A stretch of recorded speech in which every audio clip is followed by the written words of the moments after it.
Hello दोस्तों, एक बार फिर से आप सभी का स्वागत है एजुकेशन बाइट पर। इंग्लिश की आज की क्लास में हम लैंग्वेज गेम्स पढ़ेंगे। इससे पहले आपके टीचिंग लर्निंग के जितने भी मेथड थे वो सब मैंने कंप्लीट करा दिए हैं।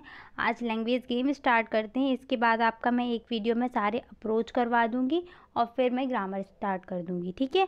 तो लैंग्वेज गेम स्टार्ट करते हैं। लैंग्वेज गेम आखिर हैं क्या? तो नाम से ही आपको लग रहा होगा कि लैंग्वेज गेम क्या है, कि मतलब खेल के माध्यम से यहाँ पर भाषा सिखाई जाएगी, ठीक है। क्योंकि हम सभी जानते हैं बच्चे क्या है, बच्चे खेल खेल में जल्दी सीख जाते हैं ना। तो वही है यहाँ पर, game which is played to learn English in a proper way is called language game. यानी कि वो खेल जो क्या करते हैं, इंग्लिश को एक सही तरीके से एक प्रॉपर वे में सिखाते हैं, वो क्या कहलाते हैं आपके? लैंग्वेज गेम, ठीक है। आसानी से सिखा देंगे ये इंग्लिश भाषा को। अब इनकी इम्पोर्टेंस क्या है?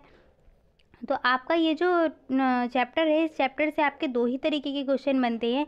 या तो लैंग्वेज गेम की इम्पोर्टेंस पूछ लेगा आपसे, या फिर आपको स्पेलिंग्स दे दी जाएंगी उसमें फिल इन द ब्लैंक्स में, और आपको स्पेलिंग कंप्लीट करनी होगी वो, ठीक है। तो इम्पोर्टेंस देख लेते हैं कि लैंग्वेज गेम की इम्पोर्टेंस क्या है। हम सभी जानते हैं कि लैंग्वेज गेम क्या है, खेल खेल के माध्यम से सिखाएंगे बच्चे को। तो बच्चा क्या है, कठिन चीज़ों को भी आसानी से और जल्दी सीख जाएगा। कैसे? मनोरंजन करते हुए, ठीक है। उसको वो चीज़ क्या है, रुचिकर लगेगी वहाँ पर।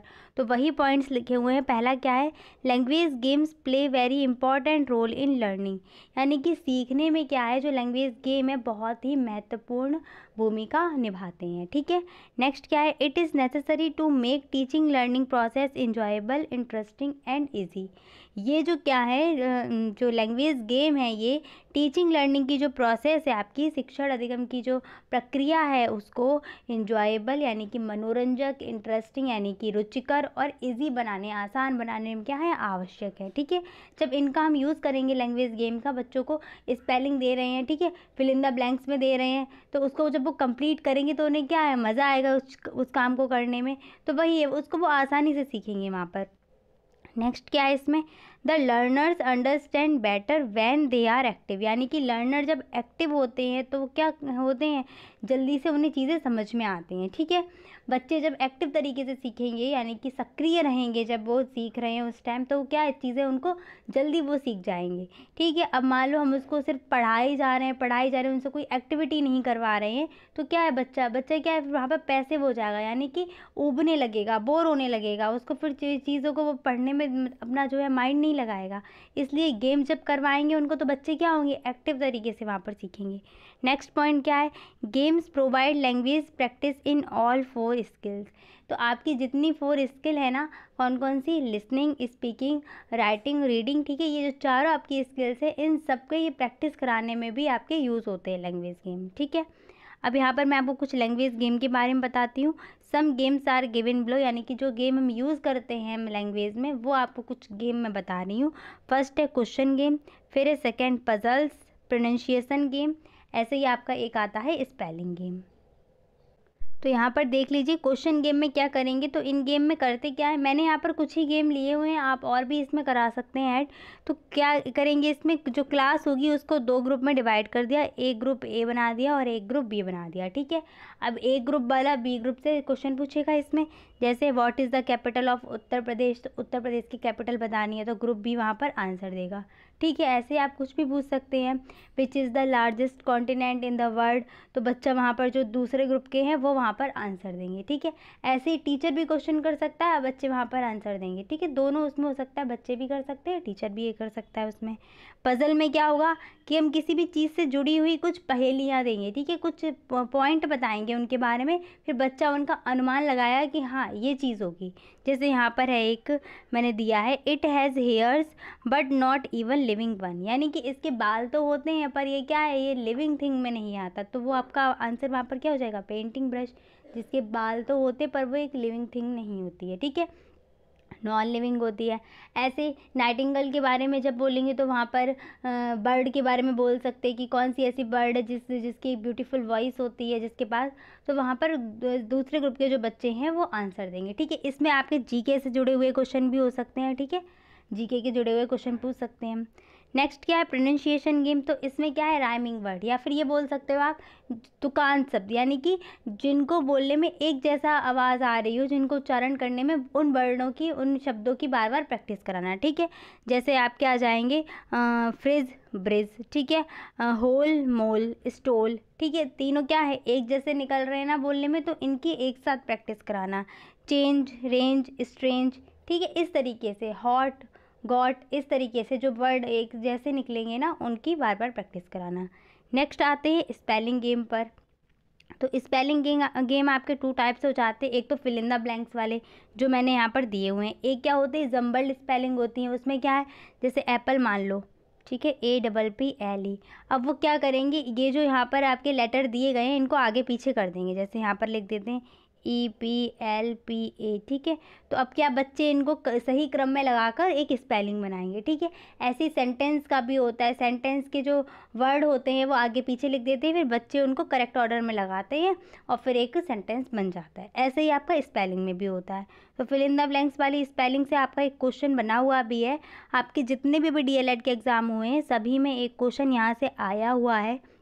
उसमें आपको 2 स्पेलिंग दी जाती हैं, एक 1 ऑप्शन में कोई और दे देंगे, सेकंड में कोई और, फिर आपको वो डैश में दी जाती हैं। ठीक है, बीच बीच में डैश होता है और आपको वहाँ पर स्पेलिंग कंप्लीट करनी होगी। जैसे फर्स्ट यहाँ पर मैंने दी है क्रिकेट की, तो देखिए बीच बीच में क्या है, डैश दिए हैं, वहाँ पर आपको फिल करना होगा। ऐसे नीचे क्या है, मैथमेटिक्स है, तो उस स्पेलिंग को कंप्लीट करना हो। ये बच्चों में भी चलता है और ये हमारे एग्ज़ाम में भी आएगा। ठीक है, DLED में आपके ये क्वेश्चन आए हुए हैं। जैसे आप यहाँ पर देख सकते हैं कि कुछ स्पेलिंग मैंने यहाँ पर दी हुई हैं, 9 स्पेलिंग, ये सब आपकी आई हुई हैं एग्ज़ाम में। ठीक है, आप इन सब के आंसर कमेंट सेक्शन में टाइप करेंगे, 1 2 3 4 ऐसे करके पूरे 9 नंबर डाल लेंगे और इन सारी स्पेलिंग को कंप्लीट करते हुए लिखेंगे पूरा और कमेंट सेक्शन में टाइप करेंगे। ठीक है, जैसे फर्स्ट क्या है, फिलॉसफी की है, सेकंड क्या है, कंपार्टमेंट है, थर्ड क्या है, ट्रेवल्ड है, ठीक है, फोर्थ है आपकी अल्फ़ाबेट, इसी तरीके से फिफ्थ है रेसिटेशन। ठीक है, तो इन सबको आपको बाकी की जो बची हुई हैं इन सबको कंप्लीट करना है। सारी आई हुई हैं आपके DLED में अभी तक जितने भी बार पेपर हुआ है सभी पेपर में 2-2 स्पेलिंग आई हुई हैं, वही मैंने दी हैं। ठीक है, नेक्स्ट आते हैं लैंग्वेज स्किल पर। ये आपका सबसे इम्पॉर्टेंट टॉपिक है, इसको आपने हिंदी में पढ़ा हुआ भी है लास्ट सेमेस्टर में। वहाँ पर आपके जो भाषा के 4 कौशल थे, बेसिक कौशल 4 थे ना, सुबोपली, जिनको आपको ध्यान आ रहा होगा, सुबोपली यानी कि सुनना, बोलना, पढ़ना, लिखना। ठीक है, यही आपके इंग्लिश में भी हैं। सुनना यानी कि लिसनिंग, बोलना यानी कि स्पीकिंग, पढ़ना यानी कि रीडिंग और लिखना यानी कि राइटिंग। ठीक है, इंग्लिश में भी आपके ये 4 है और आपके हिंदी में भी है। ठीक है, ये क्रम से ही चलते हैं। सबसे पहले क्या होता है, बच्चा चीज़ों को सुनता है, लिसन करेगा ना, सुनेगा। जैसे बच्चों को क्या है, छोटे बच्चों को कहानियाँ सुनाई जाती है ना, उन्हें कविताएं सुनाई जाती है, वहाँ पर क्या बच्चा उसको सुन रहा है। जब वो सुनेगा, सुनने के बाद क्या होगा, वो अपने आप ही बोलना सीख जाएगा। ठीक है, बोलने लगेगा चीज़ों को सुन सुन के।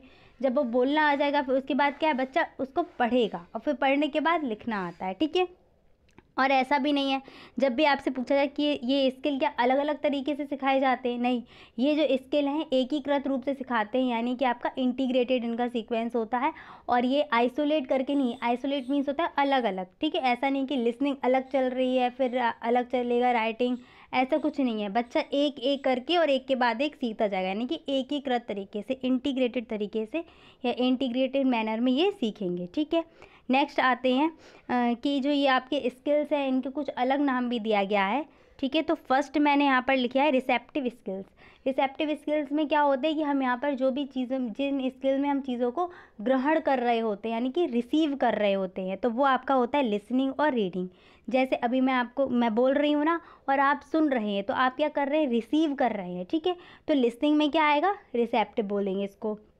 ऐसे ही रीडिंग, जब कोई आप बुक पढ़ रहे हैं तो आप क्या कर रहे हैं, आपके माइंड में वो चीज़ जा रही है, यानी कि आप वहाँ पर रिसीव कर रहे हैं। ठीक है, इनको पैसिव स्किल भी बोलते हैं। इसमें क्या होता है, इतना सक्रिय नहीं होते हैं लोग। ठीक है, या बच्चा इतना सक्रिय नहीं होगा, तो इसलिए इनको पैसिव स्किल भी बोलते हैं। ठीक है, नेक्स्ट आती है प्रोडक्टिव स्किल, या इसको एक्टिव स्किल, एक्सप्रेसिव स्किल भी बोलते हैं। ठीक है, इसमें क्या बच्चा एक्सप्रेस करेगा अपनी चीज़ों को। ठीक है, प्रोडक्टिव यानी कि उत्पादित करेगा, उसमें अपनी बात बताएगा। ठीक है, ऐसा भी हो सकता है कि किसी और की बात भी बता रहा है। ठीक है, लेकिन आएगा वो किसमें, प्रोडक्टिव में ही आएगा। इसमें आपका स्पीकिंग आता है और क्या आता है, राइटिंग, यानी कि बोलना और लिखना। ठीक है, ये आपके कौन से प्रोडक्टिव। आपके एग्जाम में अब क्वेश्चन कैसे आता है, तो वहाँ पर आपको ऑब्जेक्टिव में ये क्वेश्चन पूछा जाता है कि ऑप्शन दे दिए जाएंगे, आपको टिक करना है, सही ऑप्शन चूज़ करना है जिसमें क्या है प्रोडक्टिव स्किल दिए गए हों, और इसी में से वो आपका पेयर बना देते हैं। ठीक है, लिसनिंग और स्पीकिंग बना देंगे, रीडिंग और राइटिंग बना देंगे, लिसनिंग और रीडिंग बना देंगे, और स्पीकिंग और राइटिंग बना देंगे।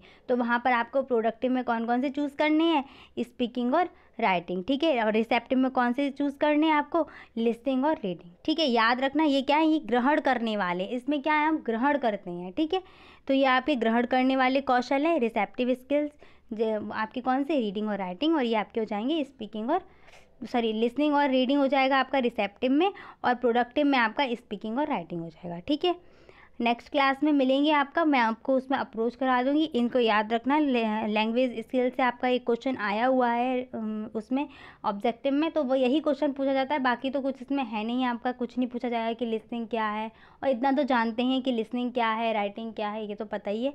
बस ये जो आपको मैंने दिए हैं आज होमवर्क है, ये आपका ये 9 आपकी स्पेलिंग है, इन सबको आपको कंप्लीट करके कमेंट सेक्शन में टाइप करना है। ठीक है, thanks for watching and please like share and subscribe my channel. Bye bye, take care.